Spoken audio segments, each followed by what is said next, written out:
as I'm talking about this, I just started scrolling through there and I see a vulnerability. That's hilarious. Well, I'm going to go ahead and bookmark that bad boy.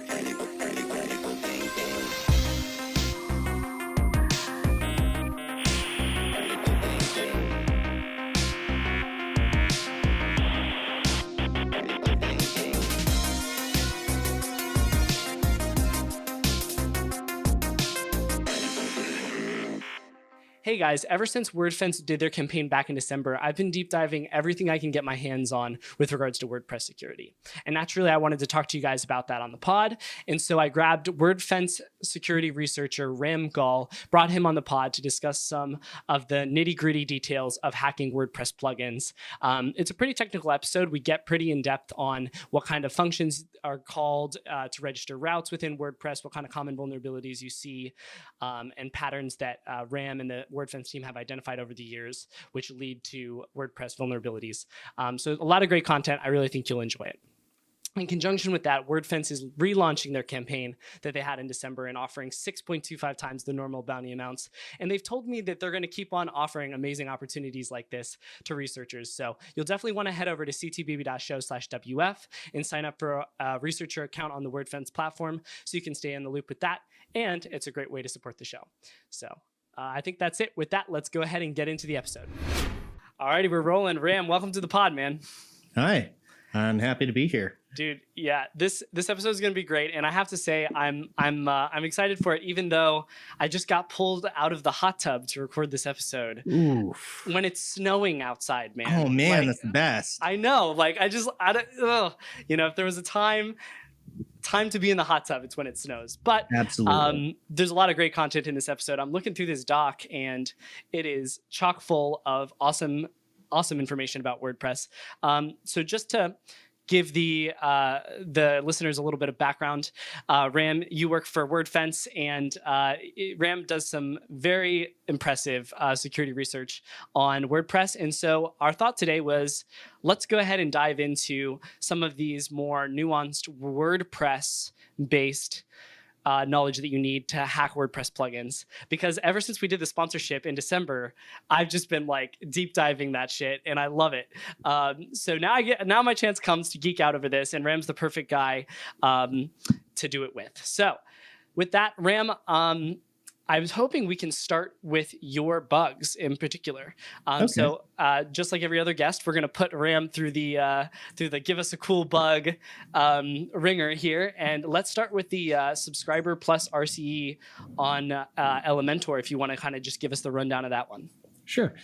So this is only around for a couple versions, but Elementor introduced a new functionality for their onboarding module, and they had an action running on admin init, which basically runs anytime you're on any admin page, regardless of whether or not you're an administrator. Right. It wasn't using a normal Ajax listener. It actually had their own custom Ajax listener. Just like, are we doing Ajax? Yes. Okay, cool. Then take care of this. Oh my gosh. And all it used was a nonce check.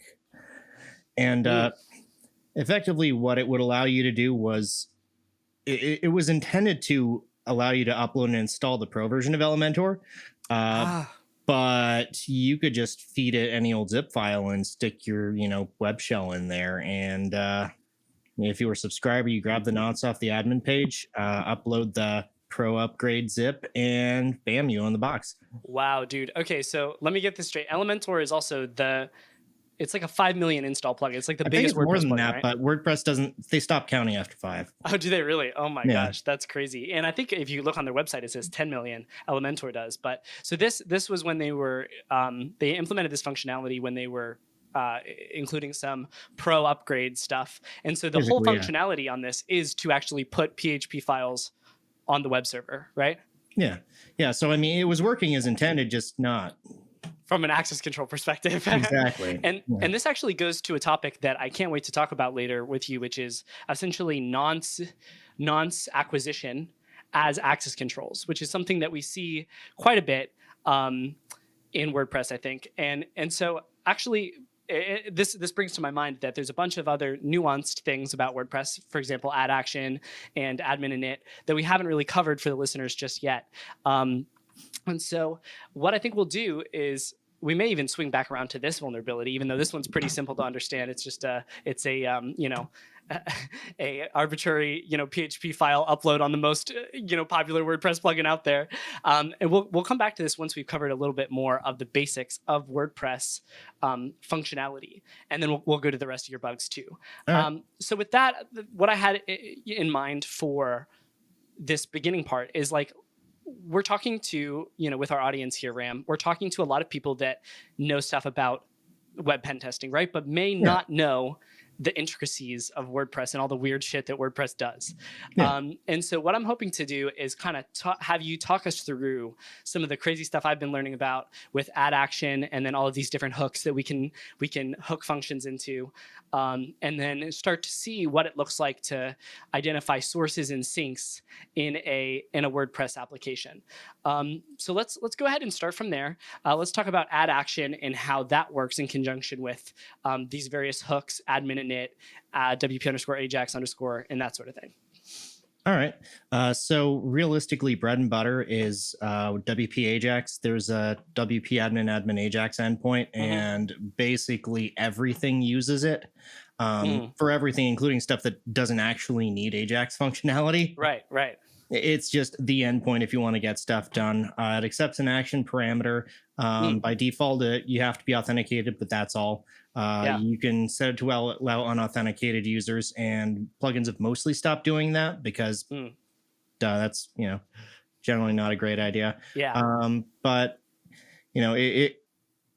it's pretty basic. It just accepts a request or post or get parameter, and sometimes processes within the actual callback. Sometimes it calls another callback. But gotcha. So there's this. So unlike other PHP applications where you navigate to specific PHP files and execute the PHP inside those files, with WordPress, there's the opportunity for us to create hooks in the application that correlate to different paths on the WordPress core functionality, right? And so add action is one of the ways to do that with, and there's various types of hooks in there, admin init being one of them, WP_Ajax _, and then some string being another one. And what those allow us to do is interact with core files, right? Like what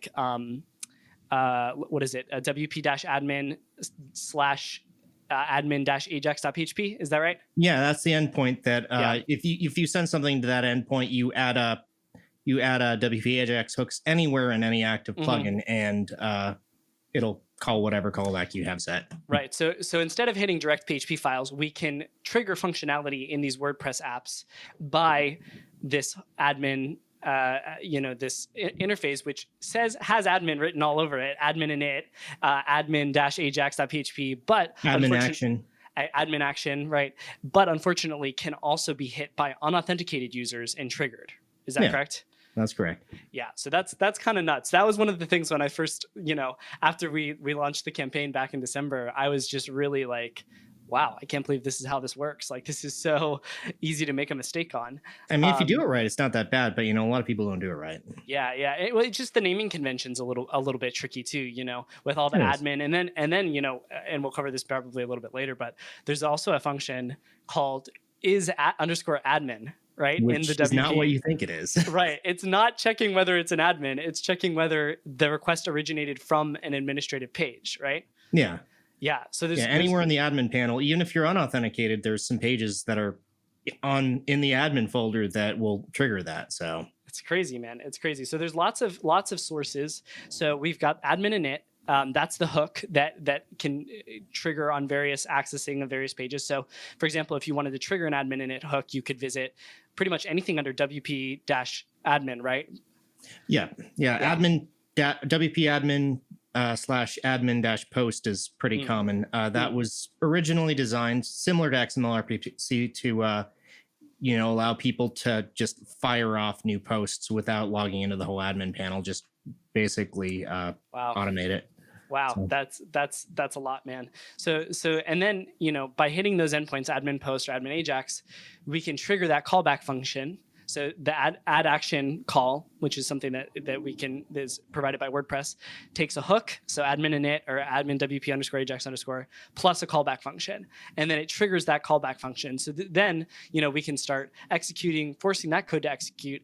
And a lot of times that's making decisions off of our, input, right? Like post and get, like, $ underscore post, $ underscore get, and that sort of thing. And that's sort of like for those people that are listening that know PHP but haven't done WordPress stuff, this is the sort of hidden attack surface that the WordPress plugins are hiding behind, where you can really pop some crazy vulns. Would you say that's accurate, Ram? I would say that is extremely accurate. WordPress relies on a lot of user input, and core is actually pretty secure these days. Pretty secure, but a lot of plugin developers, it's an open source ecosystem. Anyone can post their code, and right. Yeah. A lot of people learn by doing. Yeah, I imagine there's lots of mistakes being made, which is one of the really cool things about the WordFence bug bounty program too, is that constantly there's new plugins being added to the scope as things pass 50,000 installs. So the people that are messing around and finding out, so to speak, and then find success and get over 50,000 installs, all of a sudden their code is up for review, which is something that's a really good opportunity, I think. Absolutely.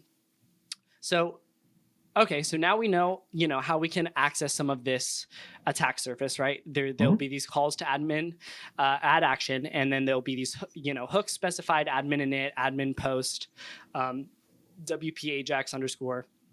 And we'll link in the description of this episode a PDF file, Common WordPress Vulnerabilities and Prevention Through Secure Coding Best Practices. It's kind of a mouthful, but it's a PDF file released by WordFence that documents all these interesting hooks and stuff like that. So we're able to trigger code for running, and now we're looking to have our user input affect the server in some way, right? Because that's how the vulnerabilities are made. We trigger some code, and then it takes our input, and something happens. So what are the most common ways user input is accessed in a WordPress application? Well, are you talking about syncs, or are you talking about? I'm talking mostly about sources still. Like I guess the traditional method would be in PHP. You've got the $ underscore get or $ underscore post. Yeah, I'm sure we have that the super globals. Yeah, I'm sure we have those in WordPress too. Is there any other ones we should be aware of, or is it just those PHP-based ones? A lot of WordPress plugins use get query var. That's usually for the specific WordPress search functionality. Some people use filter input, which does not actually sanitize your input unless you tell it to. Exactly. See that a lot.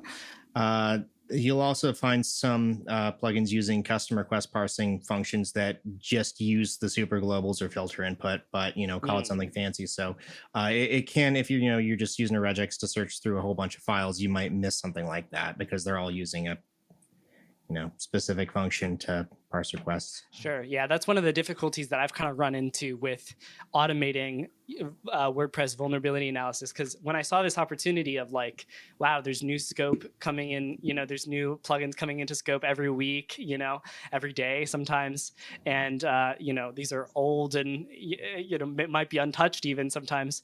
I was thinking, wow, it'd be great if I could just run some static analysis tools on these on a regular basis and extract information out, but like it's not always as simple tracing user input, because when it can come from, it can be abstracted behind all these functions. They can use input underscore get, get or input underscore post, and they can also use the $ underscore sort of functionalities that come attached with PHP. So there's a variety of things you kind of need to be aware of when looking at these. There's a huge variety of coding styles, and it does make it really hard to do static analysis. I mean, there is a sort of WordPress recommended coding standard, but not everyone uses it. They're getting people on board, but yeah, that seems like something really interesting and something that should be globally applied to maybe all of these plugins, and then maybe like a badge added or something like that to the WordPress.org plugins page or something if they comply with it. I think that'd be really cool. Yeah, that's not a bad idea. So regarding these Ajax functions or this functionality that we can trigger using these core PHP hooks, these do not have any functioning in-place protections for CSRF. Is that correct? Correct. They don't have any in-place access control. They don't have any in-place CSRF.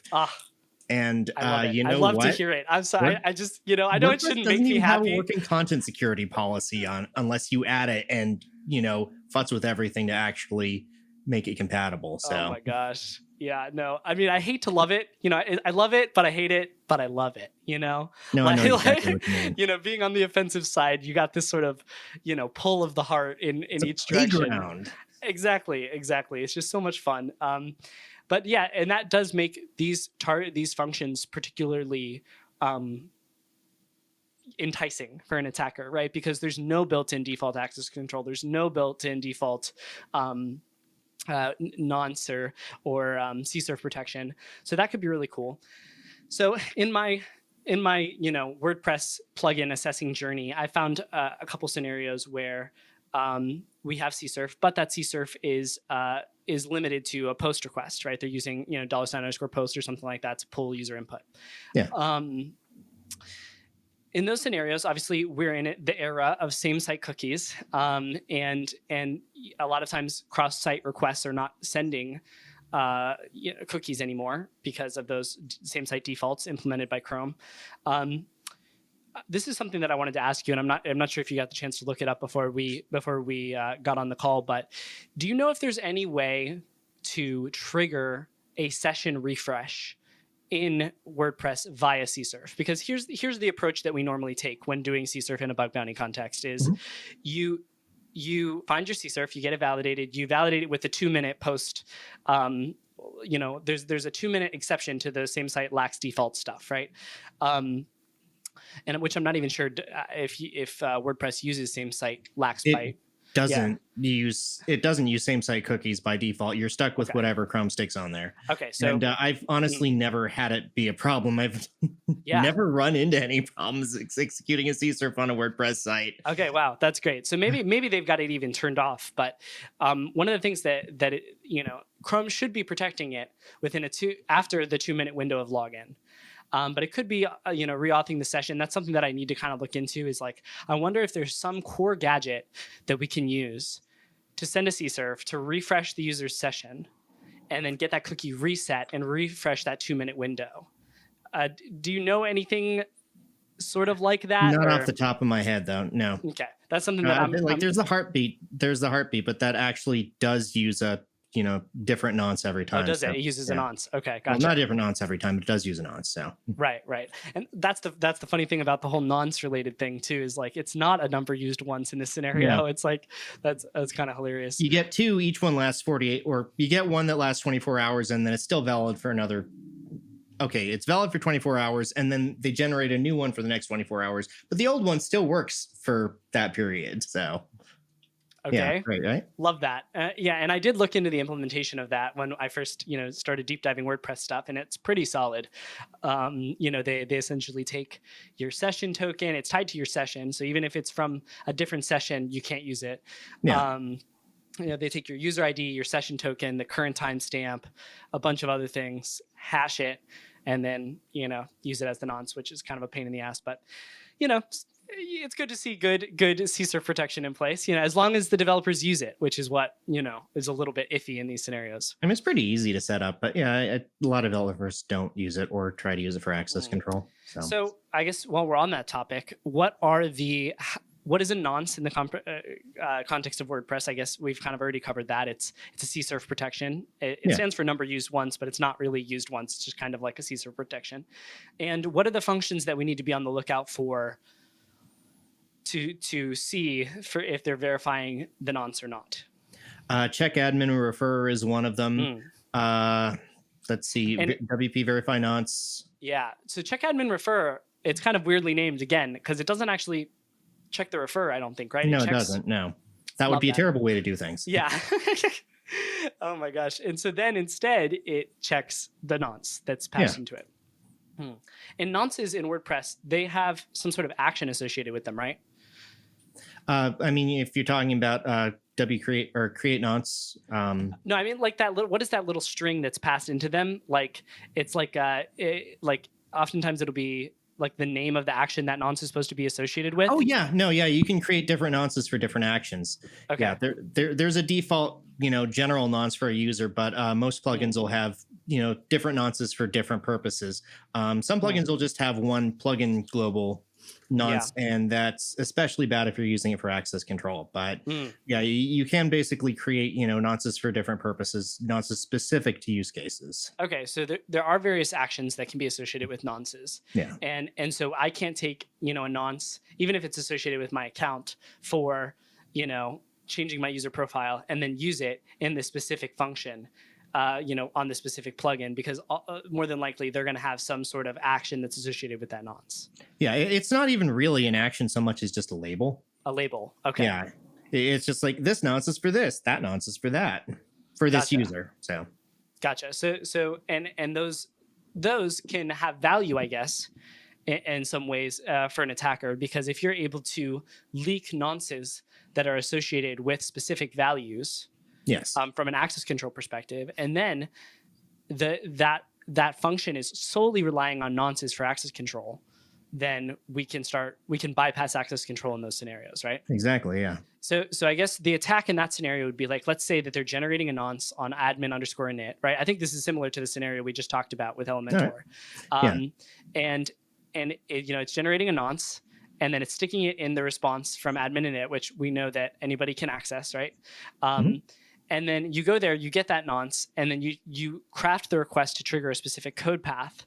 And they're only relying on, a nonce, the access to that nonce, whether you can access that nonce or not. Assuming that you can't access that nonce, in a scenario where you actually can, that is a a code pattern that I've seen that can result in vulnerabilities. Would you say that that's fairly common? That is incredibly common. You should never assume that someone can't access a nonce. You should never use nonces as the sole form of access control. We'll get into some other stuff, but we were going to talk about menu pages, but a lot of the ways that WordPress, or a lot of the ways that plugins try to protect nonces is by checking which page the user is currently accessing and only displaying the nonce if it's on that particular page. But there are ways to mess with that. Oh, really? Can you tell me a little bit about that? Yeah. So WordPress uses a global called page now to determine which admin page you're on. And is this a part of core? Yes. Oh, really? Interesting. Huh. Yeah. And on some configurations, I believe it's Nginx. It might have gotten a little trickier recently. But on some configurations, because it uses PHP self, you can basically, do one page, add a null byte, and then do the page you want to think you're on. Interesting. And then that might generate some other nonce for you. Yeah. Assuming, what would be the assumption then in that scenario, that page does not have access controls that prevent your user from, then you could just access it in the first place. Well, let's say all subscribers, if you're not running WooCommerce, for instance, can access the profile page. So, you're a subscriber, you log into the profile page, but let's say the nonce only shows up on an admin page for, XYZ plugin. Sure. So you go to the profile page and add a null byte, add admin.php. Oh. So it's still coming from an admin source, but then it's perceived to be a different page. Yeah, and it's tricky to pull off. It's a fairly rare case, but it does happen. Wow, that's really cool. This is under the weird WordPress shit section of our document. This is under the weird WordPress shit section. Do you have any documented places where this has been exploited? Mark Mompas, I think he works for Automatic now. Yeah. I'll add it to the notes at some point, but I believe it was in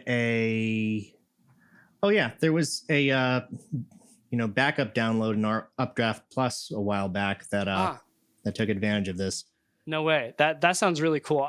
Definitely go ahead and grab that and put it in the doc. I would love to see that afterwards. And for any of you guys that are also interested in looking at it, that's something that we'll link in the description because that's seems like a really valuable way to get your hands on nonces. And unfortunately, we see a lot of plugins do this thing where they don't do any authorization checks. We'll kind of cover this a little bit later. Well, actually, I guess we'll just cover it now. The way WordPress does auth checks is they do current user can calls, which is a function that comes a part of WordPress, and it accepts a capability, right? And that capability is associated with different types of users. Yeah, it'll also accept a role, but that's generally considered poor practice. It's pretty old. I was going to ask you about that actually, because I saw that the other day and I was like, what the heck? Administrator is not a capability. Does this code even work? It does actually. WordPress has a ton of backward compatibility stuff. So wow. Okay. So it will accept a role as well. And that's literally pretty much the primary way, like 99.9% of the time, that's how they're doing auth checks, right? So, but there are some plugins that will not even use that and just rely on your ability to access a nonce for the access controls, which is really, like you mentioned, Ram, really bad form. So any extra tricks that could get us access to nonces when they think we shouldn't be able to get access to nonces, extremely valuable. So that's really rad. Also, it looks like that Updraft Plus thing, that was not a nonce bypass using that page now. It was yeah, it was something else, I think. Well, we'll find it afterwards and we'll put it in the notes for the people that are interested. All right. So that covers a lot of the add action stuff. There's a lot more to unpack there, though. So I just wanted to make, our goal here on Critical Thinking, we try to get as technical as we can, but at the end of the day, it's an audio medium. So you, the listener, need to go and look into this more. Or else your brain's going to forget it and you're not going to be able to be, triggered by this thing in the past when you see something that's similar to this. So definitely check out the link in the description and figure out how to access these really weird part of the WordPress functionality. With that, Ram, I want to have you talk to me a little bit about something that I don't really even fully understand still, which is the add filter functionality, which is a little bit different than add action. Yeah, add filter is basically registers an observer and a callback whenever an action happens. So you can add a filter that runs a callback whenever your profile is updated or a post is updated. It doesn't actually run it until apply filters gets executed, but it's basically a way of setting up different observers for stuff. Okay, it's a little clunky, but the name filter means that it often gets used to sanitize stuff, do some post-processing on content, but there's also some room for exploitation. For instance, we see a lot with update profile. You can add a filter on update profile, so it'll run a callback whenever a user updates the profile and it accept extra input. Interesting. So then anybody who can update their own profile can trigger that code. Exactly. Yeah. Okay. So add filter, WordPress built-in function that allows you to create callbacks on specific actions that occur when apply filter is run, right? So apply filter is the trigger. Add filter is the hook or whatever. Yeah, and the cool thing is that it'll actually accept not only built-in WordPress actions, but also custom actions by plugin developers. So they can define their own, and anytime that action happens, they just run apply filter, and then that kicks off a bunch of, I don't know, are they async or are they sync? They got to be synchronous, I imagine. They're in a priority, but I believe they are synchronous. Yes. Okay. Yeah. So synchronous actions that are correlated with that specific hook. That's interesting. So yeah, we have update profile, update post, a couple other things that non-administrative level users could trigger, and thus result in some malicious code flow occurring where the user can do things they shouldn't do. Very cool. I like that. So that's sort of, I guess when I was sort of looking into WordPress history, that's sort of like the mid tier. Way back in the beginnings of WordPress time, they were using XML RPC and stuff like that for a lot of implementing routes and implementing AJAX requests and that sort of thing. Then we moved to add action and that whole flow with the admin-ajax.php, and we're still a little bit in that era. There's active development occurring with those functionalities.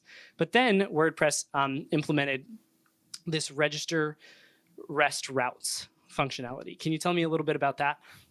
Sure. So, I mean, it is WordPress REST routes are super handy. What's even cooler is that you can actually go to WordPress, or you can go to the site /wp-json, and it'll just show you all the registered REST routes, and you can dig into them, and it just gives you a map of them. I think I heard of this before. I think I saw it somewhere in the. It's super handy. Is it .php? Just go to the site /wp-json. I think I've got some sort of weird routing thing hacked up with my Docker container because it's not hitting it. You might have to have pretty permalinks turned on. If not, you can do let's see, just add rest-route equals / at the end. Yes. .route. Rest dash. I think it's a dash. Interesting. Let me see this here. It might be an underscore. Is this as a? Dude, I'm gonna have to look into this. Yeah, it's rest underscore route. Sorry. Is that as a parameter? Yes. Rest underscore route. And it'll show you all the namespaces, and you can dig into the namespaces. No way. It's amazing, right? What? Wow. Okay, so we can just hit / rest underscore route equals / and it will give us access to this interface. Wow. Whoa. Dude, it took actually so long for this to load because there was so many of them and my poor Docker container is overloaded. Wow, this is like a big recon dub. Do I have to be authenticated for this? Nope. Dude, Ram, this is not good, dude. Why do they do this? Ease of use, I guess. I mean, it's definitely one of those things you'd want in like debug mode, but I don't know if you'd really want that in production. I mean, like the rest routes are. It does give you a lot of info on what's installed. You can get access to it anyway, because you can just hit the plugins directory and use enumeration to figure out what plugins are. Then look at the, readme.txt and figure out, okay, what code is running, and then look at that and extract all the rest routes. But this is just so much more convenient. It's time saver. Yeah, for sure. Wow, guys, this is a big dub here. I'm gonna put this in the. Dude, why is this not under the weird WordPress shit section? Is this? I don't know. I grew up thinking it was normal.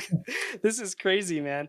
So I'm gonna go ahead and add it to the weird WordPress shit section. That's a really big dub for anybody looking at a WordPress site. Just literally add the parameter rest underscore route equals / and then it just dumps all of the rest routes associated with that site. That's crazy. Okay, so then we've got those. We can access them like a normal API or whatever. But there are some nuances to that, right? Which is they fixed the whole no automatic CSRF protection thing. Can you tell me a little bit about that? So if you don't provide a nonce that's again per user to a rest route, it will basically assume that you're unauthenticated. Which is, if you're trying to access something that has a permission callback that returns true, or that has a permission callback that, if it has, you can have the permission callback. I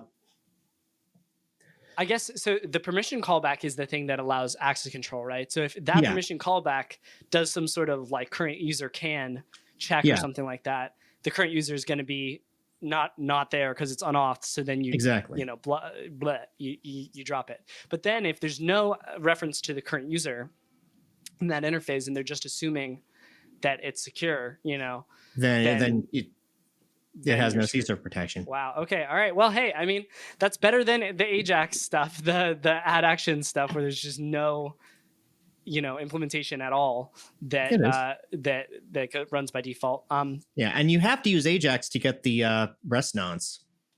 Oh yeah. That makes sense. And then so I guess let me ask this: give me just a gut feeling on this. What is the distribution of use right now between add underscore action, WP underscore Ajax underscore versus rest routes? I want to say it's still 80% Ajax.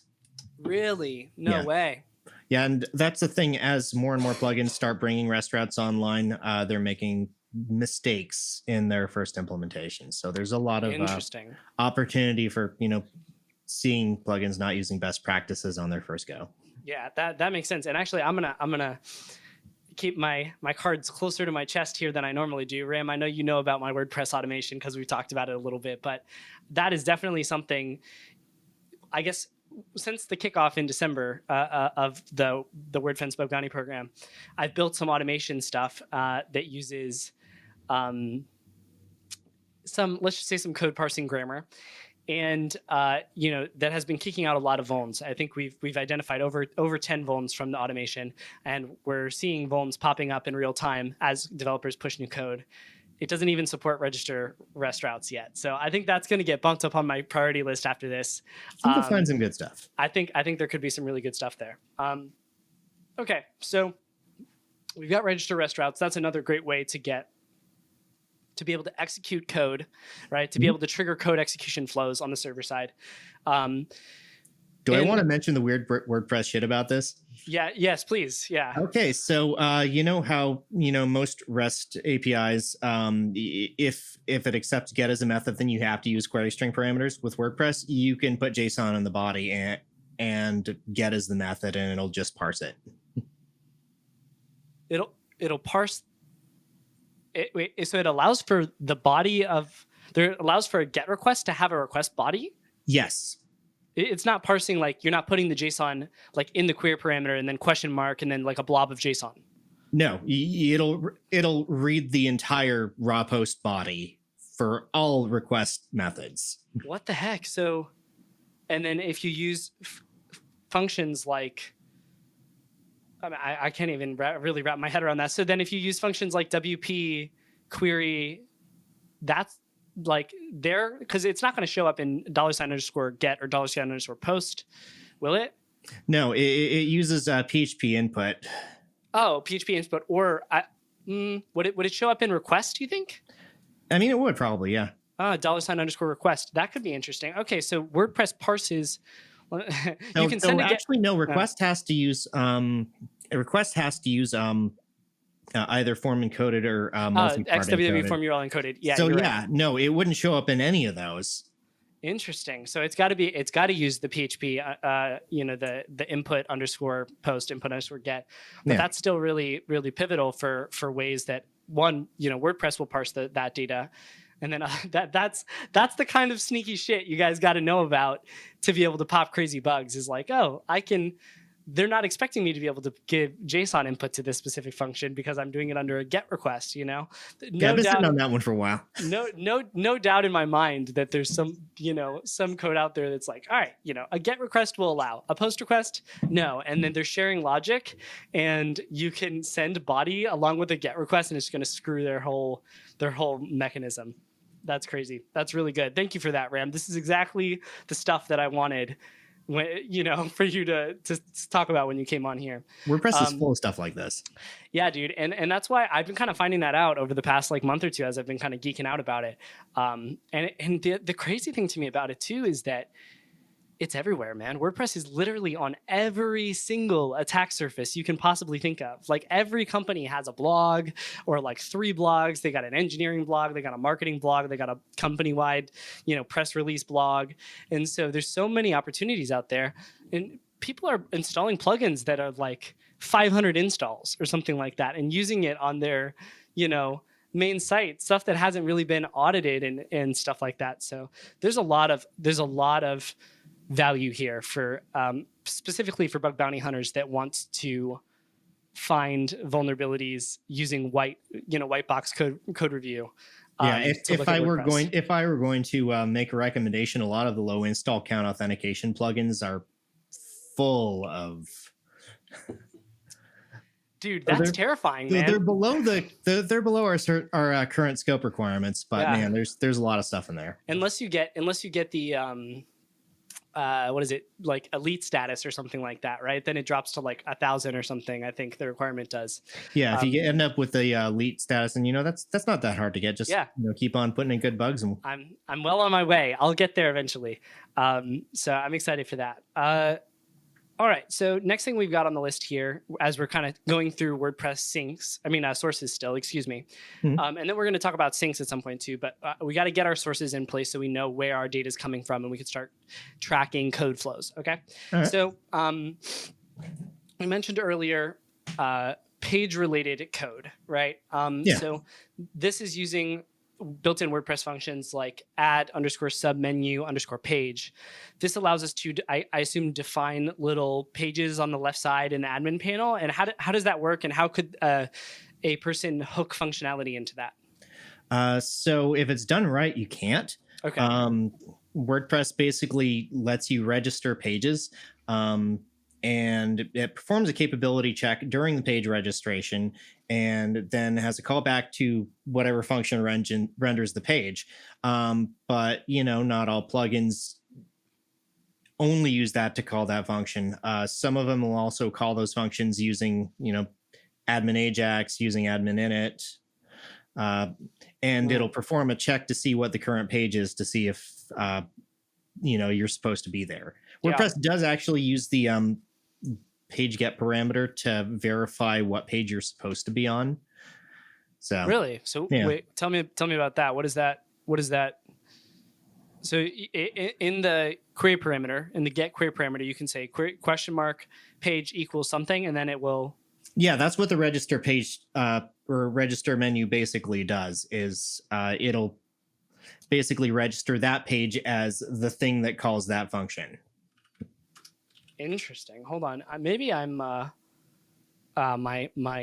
Docker container is being slow because I've got too many plugins installed. I feel you, man. I've got like 150. I just disable them most of the time. Classic problems. I need to go back and disable them. I'm going to log in really quick and see if I am actually remembering properly what you're talking. Yeah, because then you've got and then there's the page parameter. Okay, yeah. I see. Yeah, so that is also used to show what as sort of a source of truth in those scenarios, to see what page you're on specifically. Yeah. And that's pretty hard to mess with for the actual page parameter. The thing we talked about earlier accepted, but yeah. Yeah, interesting. And so wp-admin/admin.php (page equals whatever) will trigger various stuff. I just went to this page and an alert popped because you already had something in there. My buddy's working on something. It sounds like he got it to pop. That's great. Yeah, I try to use different messages for my alerts so I know which one it's actually from. So yeah, that's smart, Ram. We're not all as smart as you at that, because you're just like, wait, where's this popping up from? That's great. All right. So then the last little thing that we want to talk about from an input perspective is shortcodes. As I'll try to give it a little bit of a summary of that, and then you can fix it. So essentially, shortcodes are a way for people who have the ability to write posts normally. I don't know if you can use them. Yeah, contributors and above. Authors. Yeah. Those are roles in WordPress, by the way. You've got subscriber, that's the lowest level permission, all the way up to administrator with editor, author, contributor, in that order? Yep. Descending? Yep. It's administrator, editor, author, contributor. And realistically, editors can become admins at any point if they really want to, because they have unfiltered HTML access. So right. Okay. And then you can just, at that point, you can just input HTML anywhere. And next time an admin comes in there, hijack their session and do whatever you want. Exactly. Yeah. Gotcha. So editors is pretty much administrator level permissions anyway. It's one of those, we trust you enough that if you really wanted to, yeah. Yeah. Gotcha. Yeah. Don't give that editor to anyone you don't trust. Yeah, that makes sense. So shortcodes are a way for contributors normally, I guess authors as well, to embed specific functionality in posts. That a lot of times it's functionality that's inside of plugins, and it's contact forms, that kind of thing. Yeah, context forms too. Yeah, for sure. And then there's like I think the syntax is like a square bracket and then some text. It's almost like an HTML tag, but it's like BB code. Actually, you remember that? Oh yeah, dude, I haven't heard that name in a long time. Special implementation of HTML. Yeah, this is back in the form days when I was on Hack Forms or something like that. It's crazy. So yeah, it's kind of like that. And then you're triggering various pieces of functionality. How does this hook into plugin code? So plugins will basically register shortcodes and the attributes those shortcodes accept. It is really wide open because and WordPress has a shortcode parsing regex that scans through posts looking for shortcodes. And if it spots one that has been registered, it goes, here you go, run this function and do whatever. Wow. And is there any built-in controls there for sanitization and attributes or anything like that? Or nope. Lovely.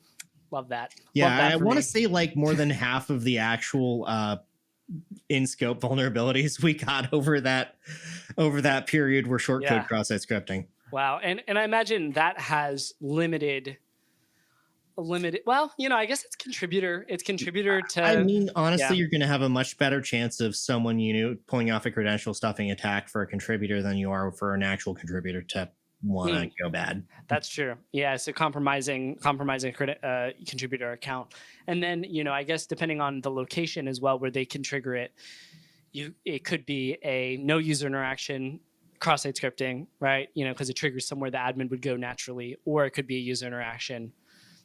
Stored XSS, because you still have to get them to navigate to a specific page where your payload will fire.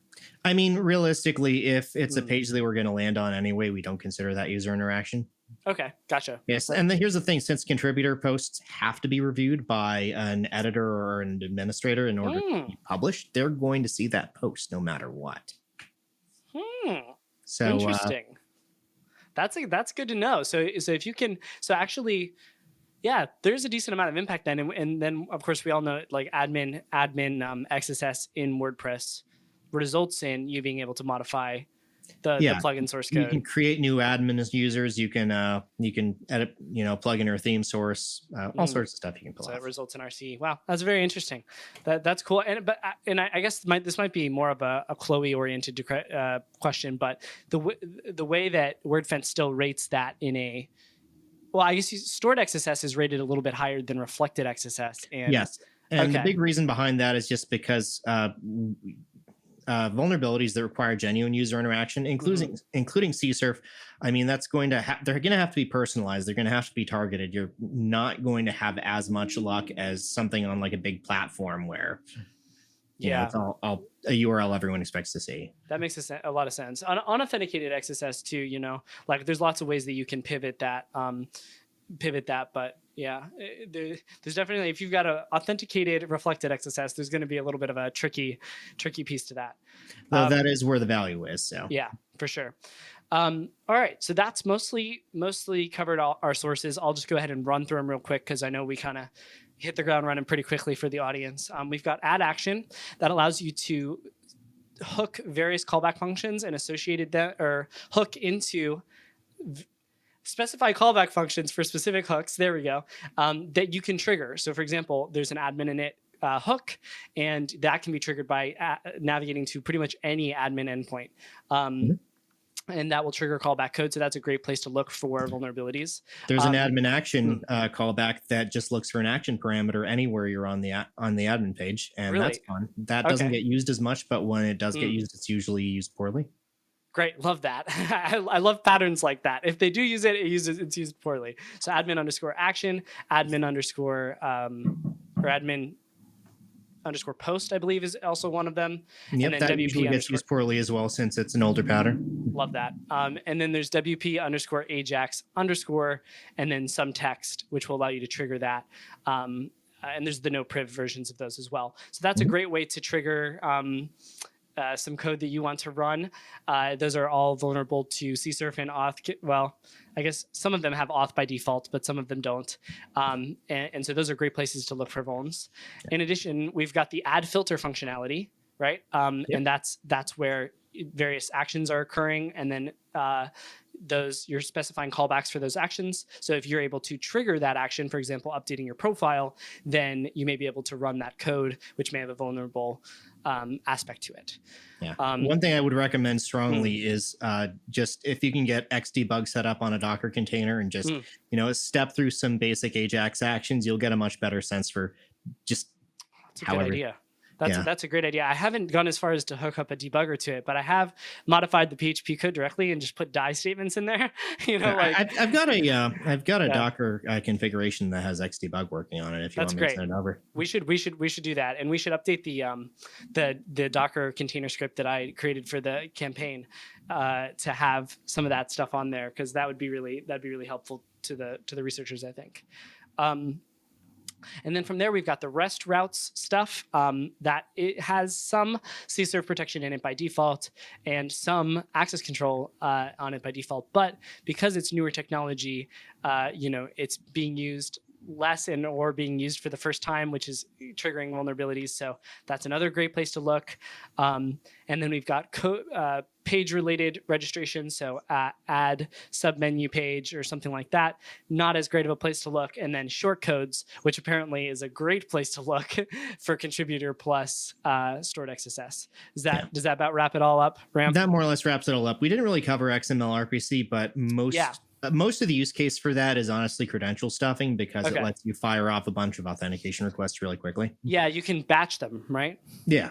Yeah. So that's helpful for like maybe identifying contributor level accounts from which to take over the whole server if you're actually doing like a bug bounty or a pen test or something like that. Sometimes I will throw out there, sometimes programs do not like credential stuffing and or trying to find that sort of thing on bug bounty programs. So XML RPC use cases are not well suited for real bug hunting, because they're like nihilist service credential stuffing, stuff that you wouldn't really use unless you were on like an actual red team engagement. Right. So, and I know there are programs out there that will accept stuff like that, especially, I shouldn't say especially, only if you found valid credentials, but program by program. So make sure you're not overstepping the bounds. With that, we'll go ahead and move over to top syncs for WordPress. And let me just go see in here. We already kind of covered capabilities. We already kind of covered filters. We already kind of covered leaking nonces. I'm just kind of going through the WP, the WordPress concepts section here to make sure we are hitting everything. Let's go ahead and jump right into the top syncs then. I don't think we have anything else we need to sort of talk about from the weird WordPress concepts perspective. So regarding top syncs, obviously we've got a lot of PHP related stuff, which is mostly going to be something that the listeners need to go suss out for themselves. But that's going to be stuff like unlink is file exists, file get contents, require / include or anything like that, which could result in RFI or LFI. Old standbys like eval, exec, pass through, whatever. Yeah, exactly. Just like those. These are things that we're not really focusing on in this context, because we're mostly focusing on WordPress related stuff for this episode, as we have the man Ram here who we can ask about any WordPress related stuff. So as far as syncs go that are WordPress included functions, what should we be looking for, Ram? One of the big ones is update option. And the reason for that is that WordPress options include things like the default role and whether or not users can register. If you can set the default role to administrator and set users can register to on, then you can register an admin user. I do want to offer a word of warning. Oh, no. I have had some trouble getting these to work lately, and I've been looking for the code, trying to figure out how they're sanitizing them. So I wouldn't necessarily rely on it. Test it at your own risk. But if you can get it to work, then that's a very powerful exploit. Okay, so that scenario would be, I imagine update option looks something like key and then value, right? That sort of thing. Update option, users can register value 1. Sure. And then one of the things that I've seen a little bit more often is you don't get to specify the key and the value, but you can specify just the value, and that's helpful in attacks like CSRF or access control stuff, because it can modify the options of the plugin or the website. The big thing you get from that is XSS. What we see a lot of is update options being used for things like API keys and not escaping or validating the API key on output. So you can put like an XSS payload in that API key option, and it'll echo out when an administrator visits the page where they set the API key. That's great. That is actually the bug that triggered when I went to open up that page to check what you were talking about. Nice. Buddy of mine who's actually been on the pod before, Kodai, he found one where it was he was able to CSRF an update option, and then that update option would then get triggered on the page, so on the admin page. So we actually did this cool exploit where and it's in y'all's inbox. So no, I think I remember this one. Yeah. So you go to the page and you click the link, and it does it opens up a new tab. It submits a form to a new tab, right? And then on the old tab, it does a timeout. And after 2 seconds or whatever, it'll redirect the user to that page, which was now poisoned with the cross-site scripting payload because of the form opening up on the new tab, right? So it's like this time sync thing too. Nice. Which is a really cool piece of that exploit. So that is definitely something that I've seen and actually happens, I'd imagine, quite a bit. Oh, yeah.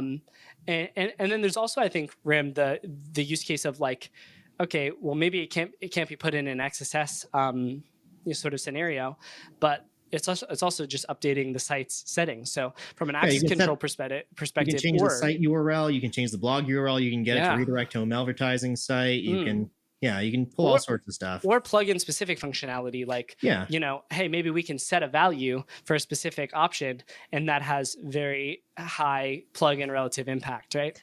Oh, yeah. No, I mean, like some plugins allow you to set which roles are allowed to use which functionality. So you'll have like a file manager plugin that's restricted to admins by default. But if you can set the option to allow subscribers to use the file manager plugin, then you have RCE.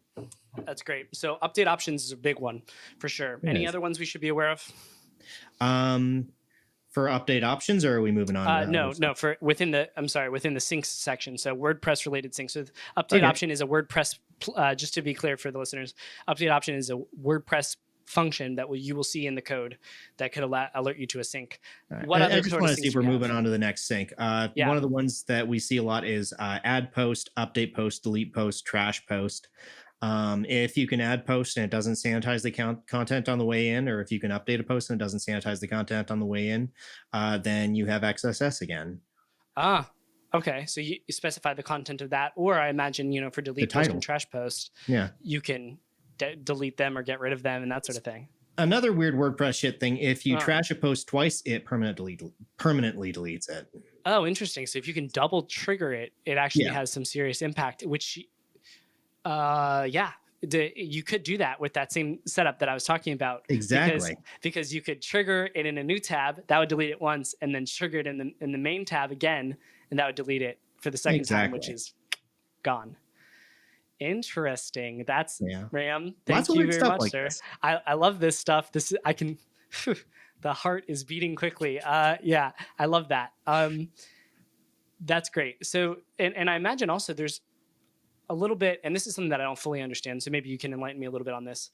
Some users have the capability to inject unfiltered HTML, right? Correct. Like editors and administrators. Yep, editors and administrators. That you mentioned earlier. And so I guess if you had the ability to CSRF and then affect the contents of an ad post and do that for an administrator or an editor, then you could use that functionality to trigger XSS inside that post because of the person's your CSRFing's unfiltered HTML injection capability.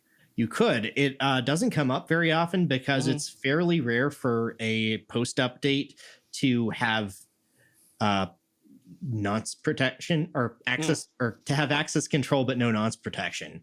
Usually it lacks both or it has both. Okay. Yeah. And the default way of updating posts does use nonce checks, but some plugins will do some weird stuff where they update it manually without going through all the motions. Gotcha. No, that makes sense. Yeah, that's one of the things. That's one of the things that's a little bit tricky for me is about WordPress too. Is like you can trigger sometimes server-side code that your current user doesn't have access to do at the WordPress level, but it won't do it. It's not like the WordPress system itself is running as system or something like that. It's still always applying that WordPress level. I guess, capability or role assessment to those functions, which makes sense. Okay, so the next one here is update user meta. Talk to me a little bit about that. So user meta, there's your role, your capabilities, those are all stored in your user metadata. Okay. So you can set your capabilities to administrator, and then you are an administrator. Okay, so if we were able to find a place where we could update arbitrary user metadata, GG. Exactly. Wow. And one of the places we see that happen a lot is with membership plugins. From what I can remember, pretty much every single membership plugin we've ever analyzed has at some point in its life cycle had the problem where you were able to set your role upon registration. You love to see it. By setting the WP capabilities user meta key. Wow. Yeah, that makes sense. So that's something that we can particularly look into is like, and I imagine that's a little bit more helpful on like the action that's associated with updating your profile, or like some sort of filter based thing that Yeah. triggers when you are taking some action like updating your profile. Yeah, that's one of the places update profile comes in handy. Nice. So a couple, man, I have to say, I love it when the guests come on here and they do a great job preparing on the doc. Like that just warms the heart. Like, and the episodes always turn out so much better because there's so many things you know that I don't know that I want to know. And I've forgotten half this stuff. I had to brush up on it. No, it's great. And then you put it in the doc, and then I'm like, oh, that is something I want to know. And then I ask about it, and it makes me happy. So, the move _ uploaded file / unzip related functionality. Tell me a little bit about that. Oh, I mean, I guess that to some extent that's basic PHP stuff, but WordPress has its own upload handler, which plugins should use. So if you see them not using that, that's a danger sign. Interesting. Okay. So if it uses move uploaded file, if it uses an unzip, I mean, that's, again, it's normal PHP stuff, but if it doesn't specifically check file types within the zip, then you have an opportunity. Interesting. Yeah. Anytime you're dealing with zips, this is a pretty general web application hacking thing, is like, if they're dealing with zips, there's going to be some weird shit that can happen there. You can do zip slip. You can do, all sorts of file extension, hidden files that don't get deleted from directories, like all sorts of weird stuff you can do with that. Absolutely. So that's always a good one. And then I see you also put here WP _ remote _ get, which is a great one. And I imagine that's often used as a sync for SSRF. Absolutely, yeah. WP remote get is the built-in WordPress server-side request functionality. It uses curl or whatever it has available, but you can use it for SSRF if you're on an EC2 box with IMDS, or is it IDMS? I can never remember. Yeah, either way, V1 of IDMS. You can grab the EC2 box credentials and then you own the box. Yeah, dude, I love that, man. I saw earlier, I was snooping around the bugs. I try not to snoop around the bugs too much before people come on because I like to be surprised on the podcast, but I did see you pwned some box with that. So it was my own box, but yeah. Well, yeah, but it still counts. Every WordPress is very often launched in AWS, so that's good to see. Yeah, and the other thing is that a lot of configurations don't use IDMS v2, so and a lot of WordPress plugin developers don't really take into account that SSRF is a thing. There's some plugins whose entire functionality basically depends on, at the very least, blind SSRF. So Yeah, 100%. I've seen that often as well. SSRF is definitely becoming more well known in primary web app circles, but I imagine that hasn't trickled down fully to WordPress plugins and sort of peripheral environments like that. Yeah. So that's good. So let's talk a little bit now about Echo as a sync, right? Anybody who's familiar with PHP knows that Echo as a sync will echo something onto the screen. It will print onto the page, the HTML that's being outputted. WordPress has a lot of escaping mechanisms for various things. And some of them are very good. Okay. So can you talk to me a little bit about some common mistakes that you see in escaping within a WordPress environment that results in XSS? Oh, I actually almost added this to the vulnerabilities, but you'll have the function escape part of it and then run sprintf on the outside of the escape. And wait. Say one more time. You'll have it escape part of it? Yeah, it'll have escape part of it, and then you'll run sprintf around the escape. And, oh, no. Yeah, that one's fun. You'll see those sort of things, and actually, later this week we'll record. I'm not sure what order we'll release these, but at some time soon you'll be critical thinking listeners will be listening to an episode about vulnerable code patterns, which was inspired a lot by reviewing a lot of the source code of WordPress plugins. And that's always a funny piece that you see where they try to sanitize stuff, but they just do it a little bit off. And there's some common patterns you can find that will help you find vulns in any language based off of that sort of thing. But there's I guess the WP underscore KSES related functions. It stands for strip evil scripts. Okay, But gotcha. it's pretty solid. It's complicated. It's regex based. It's very slow, which is why they don't run it on absolutely everything. Yeah. But it does a decent job of, cleaning up basically any HTML tag from any unsafe attributes. But, it has to be a complete HTML tag. It has to know it's an HTML tag in order to remove those attributes. So that's where we run into stuff like shortcode based cross-site scripting, because it runs the KSAS on just the attributes before it adds them to the HTML tag. Gotcha. So this is something that actually is used to parse HTML. Yeah. Okay. Using gotcha. regex. There's we like know text. how that goes. Yeah. That's not a great idea.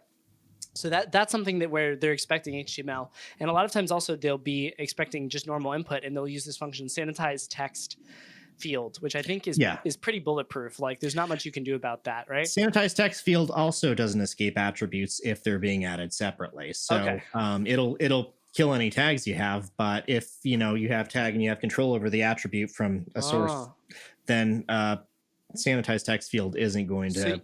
So you may be able to and that's so if it's being injected into an attribute, it won't escape the double quote. So you can escape out of the attribute, define your own attribute like on load or on air or something like that, trigger JS through that. Yeah.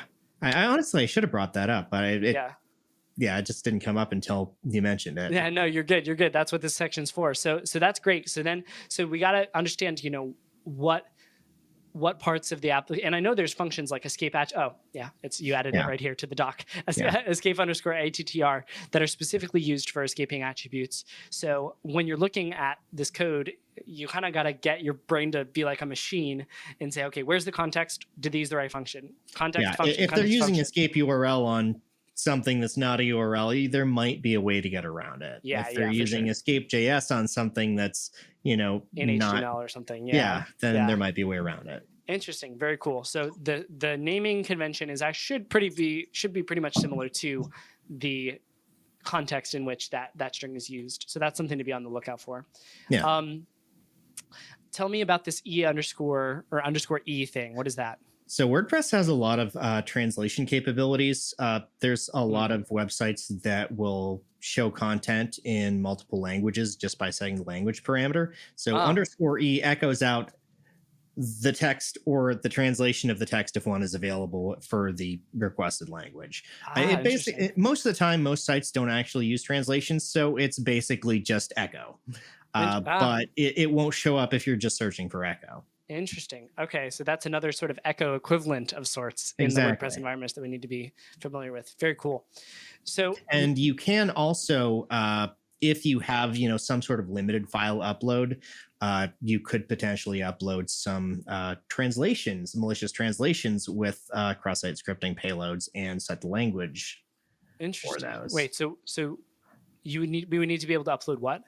You'd need to be able to upload translation files. I forget what the extension is, but so there's some maybe non-administrative, not always associated with administrator functionality that allows you to update translate files, and then you may be able to by default it's admin only, but some things perform. They use a block list instead of an allow list, or they use an So if you can get some of those translation files uploaded, interesting. That's a good path, because like if you're working with a plugin that does translation in particular, then maybe there could be some access control stuff, and then you think, well, all right, maybe I can affect the translation, but what does that really do? It gets XSS. Exactly. So that's good to know. Very cool. And so then moving on from XSS to, and obviously blind XSS is a big thing in WordPress environment as well. So that's something that we got triggered from last week. Ben started talking a ton about blind XSS, and now my brain has just been spinning about blind XSS. Yeah, just assume the XSS in WordPress is blind and will work, and it probably will. That's great. No, that's good. So moving on to SQLI syncs, they have a pretty good wrapper around SQL stuff in WordPress. It's WPDB prepare normally is what's being used. What are some problems with that we can be on the lookout for when we're auditing WordPress plugins? Well, the biggest problem is developers that don't use it at all. But Okay. as you mentioned, preparing part of the SQL query, but concatenating it with an unprepared portion, and then actually running the query so that part of it's not prepared. We do see that on occasion.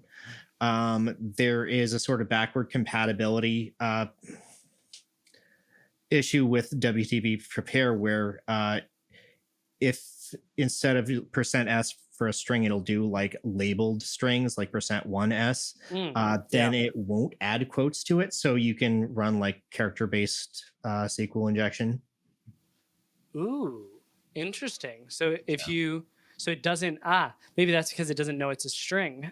Well, no, but it does know it's a string. It does know it's a string, but because of the label, it doesn't treat it the same. There's some WordPress developer doc on it that just says due to backwards compatibility. So what the heck, Ram?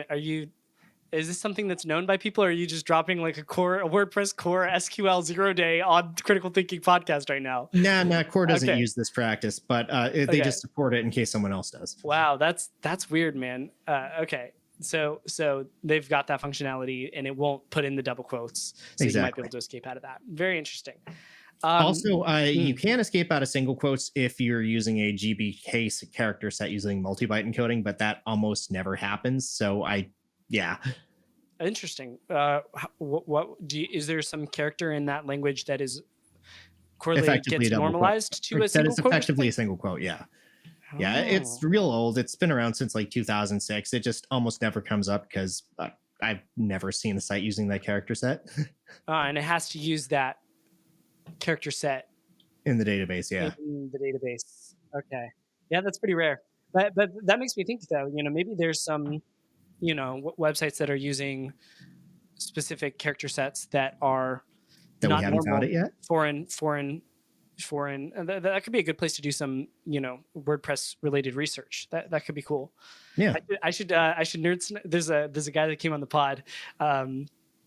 I guess probably a couple months back now. This is very much obsessed with character set related stuff. So I should nerd snipe him with that. That'd be good. That stuff hurts my brain, man. It's complicated. He dropped a really good blog post though that I still haven't found the time to read on, which is essentially like.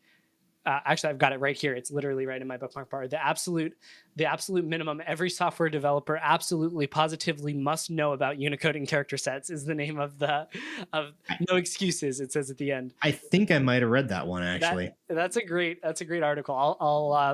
If you've read it, I'm sure it's got a lot of value to it. And Matthias mentioned that, he endorses it as well. So that's another one we'll link. I'll go ahead and. Sorry, Richie, the editor. You're gonna have a really long description for this episode because there's so many things to link. But I'll put that in the doc, and it'll be waiting for you guys in the description when you go to read that. And so the actual things that going back to WordPress, the things that actually trigger SQL related statements are WPDB, query, or get row, right? Get row. There's a number of other functions. Update. You can do time-based SQL injection on updates or deletes. Though those are kind of a pain to deal with. Yeah, I imagine so. Yeah. But we need to be looking for direct injection into query and get row, or concatenation with prepare, or some sort of label-based printf like. Yeah, I'd honestly put the label-based one in the weird shit WordPress does because it's pretty rare. We were just like, that blew my mind when I found out about it, so I had to mention it. Yeah, no, that's exactly the stuff we want to know about, and that's the kind of stuff you want to hear about on a podcast, and then be like, 2 years down the road, when your brain has trapped that little piece of information deep, you're like, oh, wait a second, I thought I heard something about that, and then you Google it and you find it, and then you pop the bug. So that's the kind of stuff we're going for sure. Right.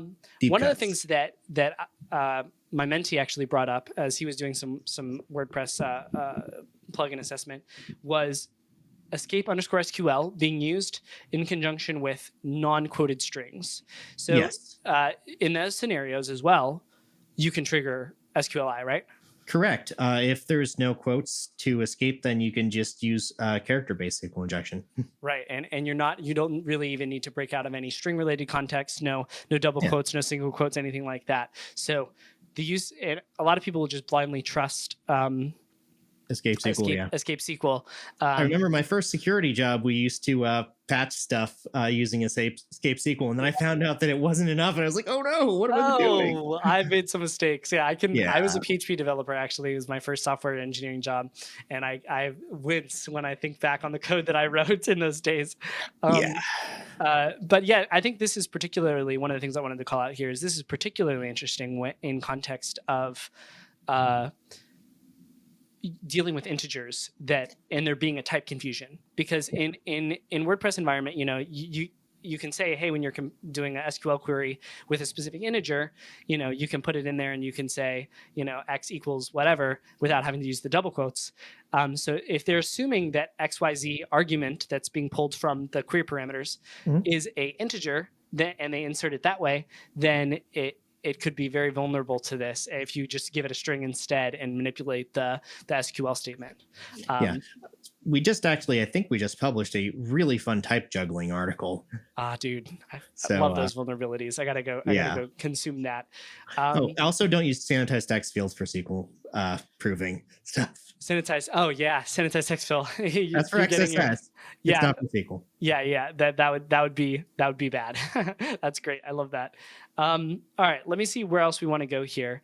I do want to talk a little bit about WordPress-based escalations, and we also want to talk about sort of deserialization in a WordPress context. You had some fun with that one, huh? Yeah, jeez, there's a lot there. I'm going to go ahead and look through here really quickly, make sure we're not. This document has become pretty chunky, so I'm going to make sure that we're not. So yeah, I guess one of the things that is a vulnerability that's only specifically correlated to WordPress that I kind of wanted to bring up is this whole concept of an arbitrary nonce leak vulnerability. And this is a scenario where you can take user input and generate a nonce for any given sort of label, right? Like you mentioned before. Chloe found one a couple years ago. I think it was in one of the Facebook plugins. Yeah, I read that write up. It was amazing. And so essentially what this allows the user to do is escalate privileges in a lot of scenarios where nonces are being used as the access control, because they can generate a valid nonce for any label, right? Mm-hmm. That's a weird bug. That's one I wanted to make sure that people were aware of, because it took a second. It's only something limited to a WordPress related context. Yeah, I'm glad they're as rare as they are. Well, I hope they're as rare as I think they are. Yeah. Well, I did poke around a little bit for them because I needed them for a chain, and I didn't see a lot of them. So even grepping through all 800 and something plugins that are in scope of y'all's program. So you'll have a better time trying to find the nonce on an admin page. Yeah, exactly. So let's see here. You have some stuff on here. WP handle upload. Was that the stuff that we talked about before, or was that some other juicy tidbit of knowledge that I don't want to miss out on? WP handle upload is the built-in WordPress file uploading mechanism. It runs some pretty decent MIME type checks and file type validation checks and extension checks. But some plugins will put in overrides to tell it not to test the file type or to allow different MIME types, and then you can get away with some mischief. Wow, interesting. So WP handle upload, that's a function. And look at that. There's overrides right there as the secondary parameter. Yeah. Realistically, WordPress has really good safe defaults for a lot of things, and a lot of developers just turn them off. Love that. Okay. So look for that. Yeah, that's a great call out. Thanks for that. I'm glad we didn't skip over that. Definitely, anytime there's, and I'll share some interesting stuff with you outside of the pod, because I've got, a top plugin that I've been working on recently and reported some bugs in. They have some really sketchy MIME extension check and MIME checking functionality that literally just doesn't work at all. Yeah, so, look for non-standard MIME type checks and file type checks. You'll find all sorts of crazy stuff. There's also, and this is like a very well-known plugin too, so I was very surprised. Great. Well, let's go a little bit. Let's dive back in again to the weird WordPress shit section before we go to pop chains and WP escalations. There's actually, you know what? I think Yeah, we covered all of these because this is the Did we? page thing and great. We covered No, all I the don't weird think we WordPress covered stuff. how. I don't think we covered how WordPress actually lets you overload the request and get super globals. Talk to me about that then. What is that? So remember how we were talking about how WordPress uses the page get parameter to tell you what page it's on? Yeah, on the So, admin.php. Yeah, WordPress verifies that that's the correct page. Therefore, the function wouldn't run if you weren't on that page, right? Right. So a lot of developers will echo out the page parameter, but they'll use request instead of get. And WordPress basically smooshes together. If there's a post page parameter, it'll stick it in the request page, even if there's also a get page parameter. What if you did a post to that page with the page in the post body and the page in the query parameter? Yes. So you use the correct page in the query parameter, and you put an XSS payload in the post parameter. And dude, Ram, that is sneaky, man. Yeah, I found a few of those. That's great. So anytime we see echoing of request page or echoing of request anything when it should be using get or post, then right. That makes a lot of sense. So there's some way for you to sort of overload. Yeah, that's really weird. So in request, it smooshes it. What does it just like implode them with a comma or something like that? What does it do? So PHP by default will basically stick both get and post into request in order of priority, but you can change the priority in php.ini. But WordPress will make darn sure that whatever's in post gets priority over whatever's in get if it's the same parameter name. No way. And WordPress looks at get to decide what page it's in. Yes. Love it. I love that little discrepancy between the two. This is exactly what we're looking for. That's great. And so in those scenarios, you can trigger XSS by injecting into the post body. Exactly. And it's usually reflected, but yeah. And did we cover the JSON related? We did cover the JSON related stuff in the body. So that's great. Okay, cool. Yeah. With that, let's go ahead and move along to pop chains. Okay. So this is PHP object. I don't know what pop actually stands for. Most people just call them gadgets, but I like pop change because it's fancy. Well, hold on. I swear I've read this. It says it's like ROP chain, PHP object pollution? PHP object. What the heck? Why is it escaping my head now? Well, that's a little bit rip. The only one that I see is similar to ROP chains. Pop chains allow you to do whatever. So I guess pop chains, they're essentially useful in these sort of deserialization scenarios. Exactly. Yeah. And actually, I've spent funny story. I've spent definitely like 40 hours looking for pop chains in WordPress core and WordPress. Top WordPress plugins because I needed it for a chain. There's some pretty good ones in, I want to say, TCP to PDF. The main problem is that never ends up actually, the class never ends up actually loaded when you need it. I hate that, Ram. That drives me nuts. So essentially, this for the listeners, the scenarios in which you need this is a deserialization scenario, and specifically, this is the scenario that I was using it with was when you were using a far-based deserialization. And this is when you can inject an arbitrary URL into file_exists or is file. And what that will do is if you give it a PHP archive file, .far file, it will try to load that file up and deserialize the metadata associated with that. And in that scenario, you need sort of a chain of gadgets in order to get RCE. And to be clear, this only affects PHP versions. What is it? 7.4 and below. 7.4 and below. I think, wasn't it patched in 8.1? I think, or they might have just, it was either 8 or 8.1. Yeah, 8 or 8.1. Some of the, if it's in the 7s, you're fine. Everyone's still using 7. Exactly. It's the 5.6 of 2024. Right. Great. Yeah, that's good.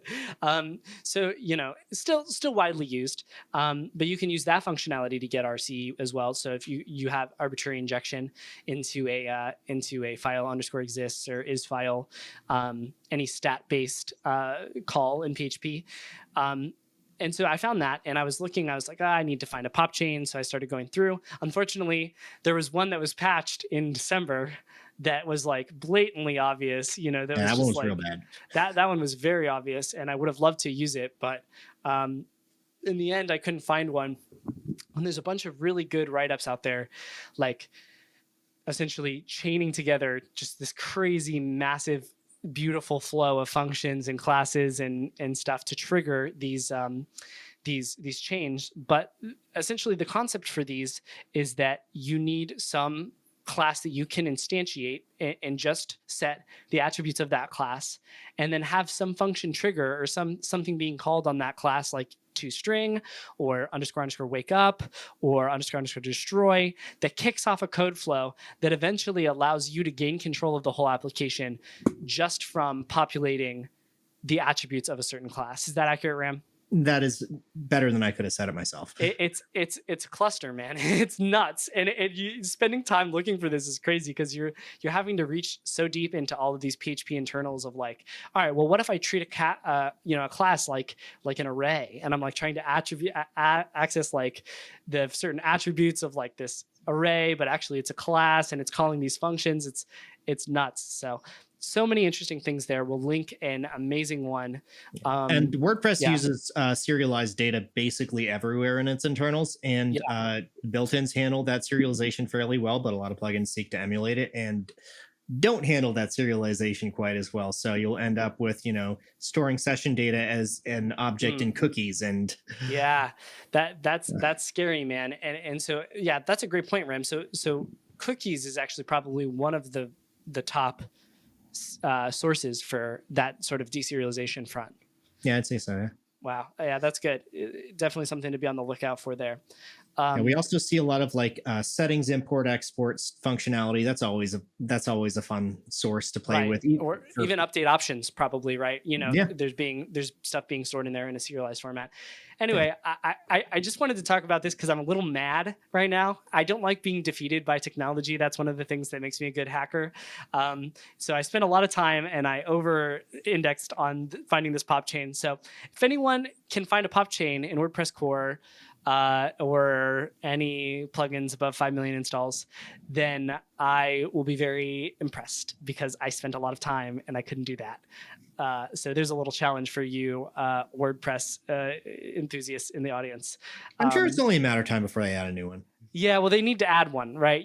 There's gadgets. I swear, Ram, I went down every single path. I got really meticulous about it too, man. I started like saying, okay, here are all my sources. Like I started drawing, I almost like that Pepe, like whatever it is, the dude that's like, there's like strings all over the place. And he's like talking. Yeah, no, I know what you're talking about. Yeah. Silva. Yeah, exactly. And I was like that, except for the pop chains. And Joel is like, Justin, chill out, dude. Like, this is not, and this is not even like, top dollar bounty for me normally either. So it's just like, I will admit to searching for all the destructor methods in every plugin I look at. It's nuts, just man. In case. Just in case. I don't know. I want one. Give me one. It's Critical Thinking listeners, please. That would soothe my soul. All right. Ram, we're coming to the end. We're going to hit WP escalations. We're going to hit WordPress escalations, ways to sort of escalate impact in WordPress. Then we're going to swing back around to your bugs, and we'll call it a wrap. All right. So talk to me about some WordPress escalations. I wrote down some basic ones here. For example, one that you taught me in a fine little vulnerability exchange. File deletion of WP config results in RC. Can you talk about that a little bit?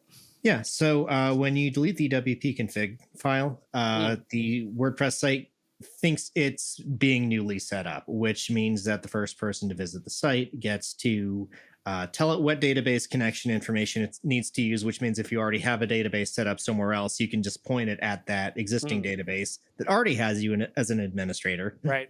Or, add a new admin account and log in, and then you can edit plugin files, install file manager plugins, run code on the server. You own the site.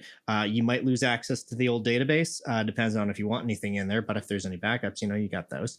Or you might not, right? Because a lot of times people make WP config backup files. Exactly. And then you can download those, and then you have access to the database instead of the site. And then after you put your little shell, your little reverse shell on there, then you can just sub the old WP config file back in, and then boom.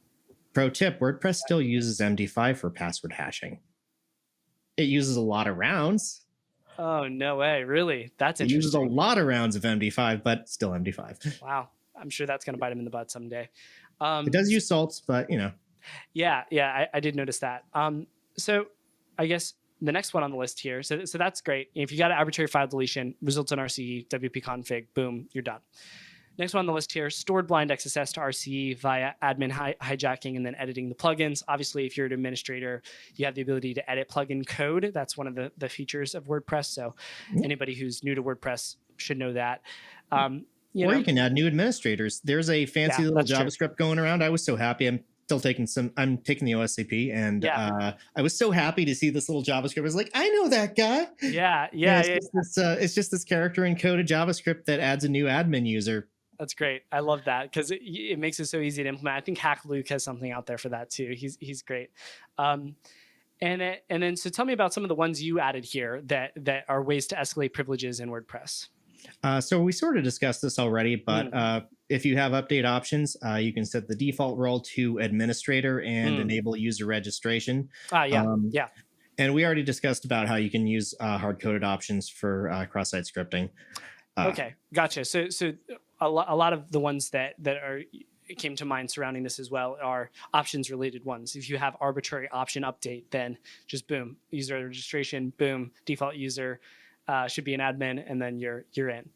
Yeah. That's great. Yeah, we actually discussed a lot of these, at least. I'm looking at them. We did. Yeah. So this is good. The only other one that's down there is this roll your own password reset functionality.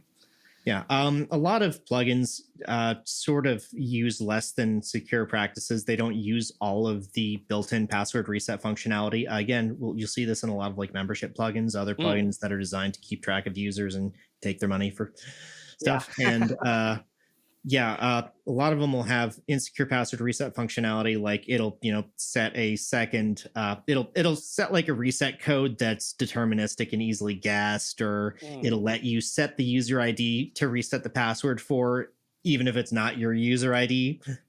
You'll send yourself a password reset, and then you click on the link, but you just spoof out your user ID for the other user, and you can reset their password. Man, there's so many things like that. Whenever you try to bypass traditional functionality, that gets really tricky. When you said predicting, being able to predict, what the reset token might be.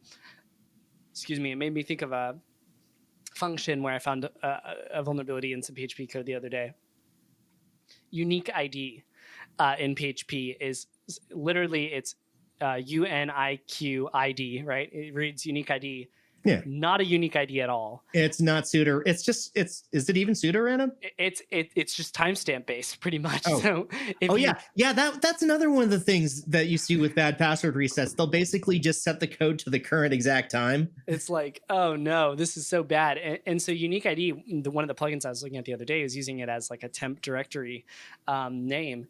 And I was like, this is not good because we can guess that. And so definitely some vulns to be found there. It might even be worthwhile to just grep all this PHP source code for unique ID of the plugins and see where it's being used, because I'm sure a bunch of bugs would fall out of that.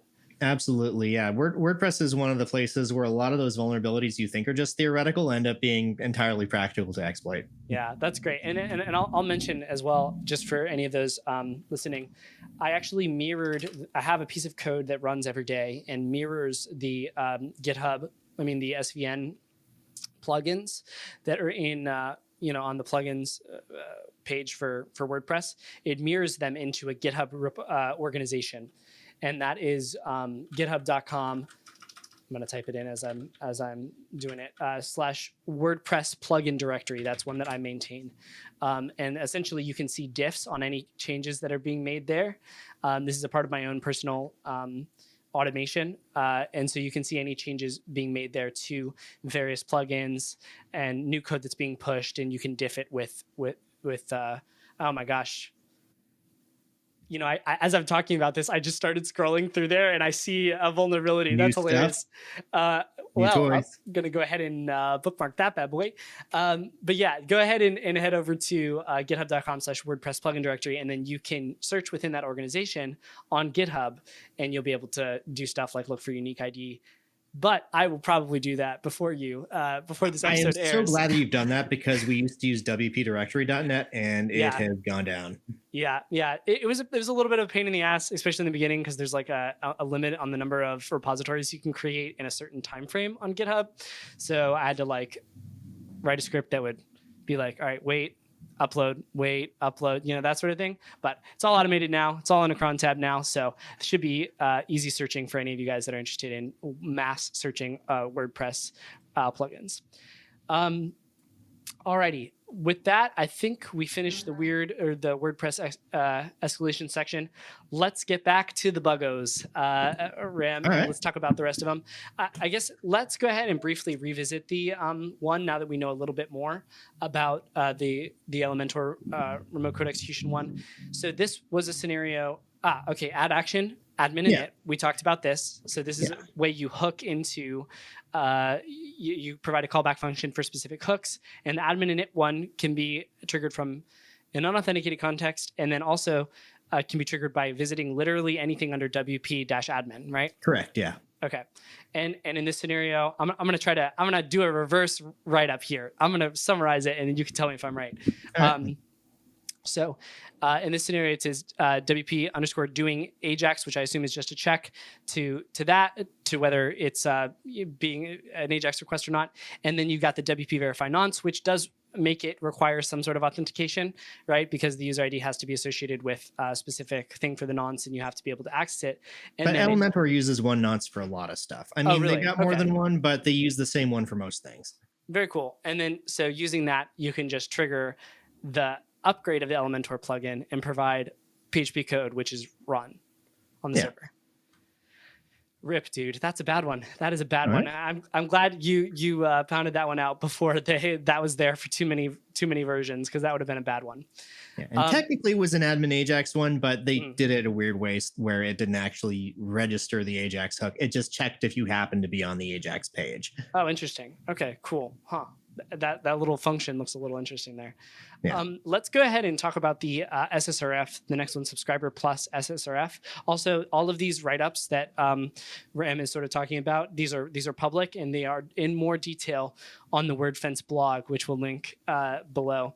And I just want to say, we cover a lot of write-ups and stuff like that here on Critical Thinking, and a lot of the ones done from like a corporate perspective are kind of schmeh. The WordPress or the WordFence ones are very good and clearly very technically in depth. So I didn't have quite as many screenshots for the Elementor one, just because I think I was in a hurry for that one. But yeah, no problem. And they're very useful for education when you're trying to learn how to do WordPress plugin assessment. So I'm trying to make a little bit of a corpus here. I've binge read almost all of them, so I've seen these before, but I'll let you sort of take it from there on this one. Okay, so the credential stealing server-side request forgery, and this was in the getwid Gutenberg blocks plugin, which has a bunch of installs. Pretty popular, yeah. Not that many, but they registered a REST route to get remote content. And the permission check was just current user can read, which is the one capability that subscribers have. But that does mean that it ran a nonce check, so you couldn't CSRF this, but it did mean that, if you were a subscriber, you could retrieve arbitrary content from arbitrary URLs, and if you're on an EC2 box, then you can pass it a specific local IP URL. Incidentally, WordPress has a WP safe remote get that prevents this from happening, but no one uses it. Oh, really? Oh, is that like a non-default setting on WP retrieve remote or whatever, or remote get?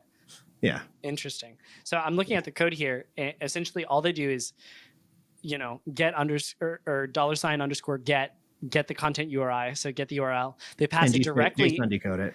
They just pass it directly right on. Yeah, escape it there, and then pass it directly into remote get, which gets the result back. They JSON decode it, and then they just send it right back out. Yeah.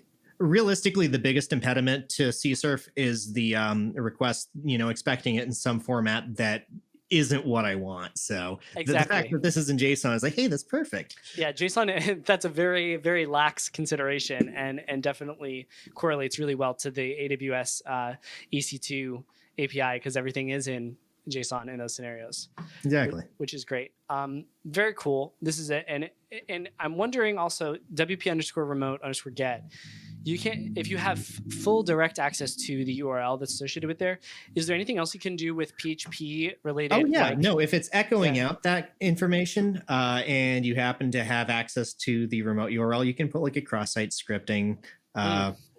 You can put like a cross-site scripting payload. If it's putting the contents of that remote URL somewhere, then you can get RCE. It's a little more rare, but yeah. But what about like, can you give it a URL that has like a PHP scheme, like PHP filters or like a file scheme, file : / Do you know if that works with WP remote get, or is that something you have to do elsewhere? I don't think it works for non-standard pseudo protocols. Okay. But I will have to check that. Yeah, that'd be something really interesting. Cool. We may insert something here if it does. But I imagine it would just be used for remote get. I imagine that would just be used for it says right here performs HTTP requests. So I think it's explicitly for HTTP related functionality. Otherwise, so cool, though. I know. Otherwise, that would be pretty fun because you could do some tricky stuff with PHP related schemes that are supported. Very cool, Ram. Let's go ahead and hit this last one here. This is unauthorized access via the user agent header. Wow, this seems pretty cool. I mean, it's pretty basic, but it was one of the more recent ones just because I haven't been focusing as much on vulnerability research in the past year or so. But yeah, it was in a security plugin, and that always feels good. And you know how security plugins will, show you which requests were blocked or which IPs were blocked, and they'll show you the user agent. They forgot to escape that on output. That's clutch. That's actually a really interesting. And that's the thing. We keep on seeing this in security plugins. I want to say even WordFence has something like this at some point, way back in like version 2 or something. Yeah, where you're because there's so much data to log because it's a security related thing. Something is going to pop in there that's a little bit tricky. Exactly. Very, very interesting. So then they were just echoing out the refer directly, I guess maybe after URL decoding it or something like that. And then that was actually just being embedded right into the DOM. So you could just redirect it from a page that had that in the URL. And actually, that makes sense as well. I'll add a little caveat here. And I don't know if you... It wasn't even reflected. It was stored. So you could just visit the site, do something that would get you blocked with the user agent, with the malicious user agent in there. And of course, because it's a logging plugin. Exactly. Yeah. That makes so much sense. Okay.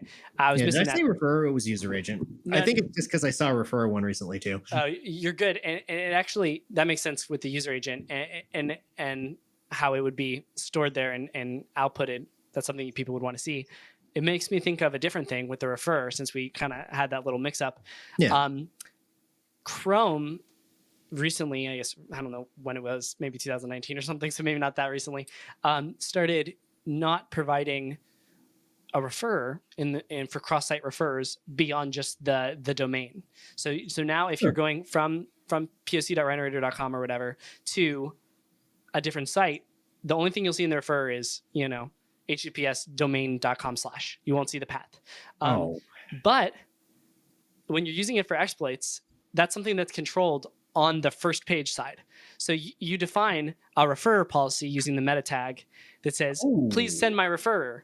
And then you can send, a full referrer to the victim side, right? And then, if they're URL decoding it or base64 decoding it or whatever, and then doing something with it, then you can still get syncs. So we actually just I remember just discussing something like that with Chloe. I want to say earlier this week. There's like, I bet you could do that. And I've used it a couple times in exploits. It's pretty fun because there's like this secure default that they put into place, but then because it's from your side, you can just turn it off. And the whole point is, and it was very needed because we were using, image tag injection and stuff like that to leak OAuth codes or something like that were in the URL that would be sent along with the refer. So very smart move by Chrome.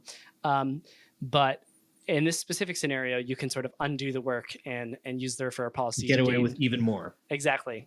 Yeah, so it's very cool stuff there. Dude, great bugs. RCE and the top plugin at a beautiful SSRF to EC2 metadata and a great XSS on a security plugin. Love to see that. Ram, Ram, this has been great, dude, and I really appreciate you coming on. Obviously, WordFence has working at WordFence, you've really developed a lot of great skills there. Anything you want to shout out before we hop off? Just that check out our bug bounty program. I think we're probably going to have some very exciting news in the very near future, so keep an ear out. Yeah. And I look forward to processing all your bugs. Yeah, I'm sure you'll be getting a lot more from the critical thinking cool audience. Stuff, guys. Yeah, girls and everyone else. I can speak from experience that Ram really enjoys getting cool bugs because we've kind of geeked out together over Discord over a couple things. So very cool stuff. Well, thanks for coming on, man, and I think that's the pod.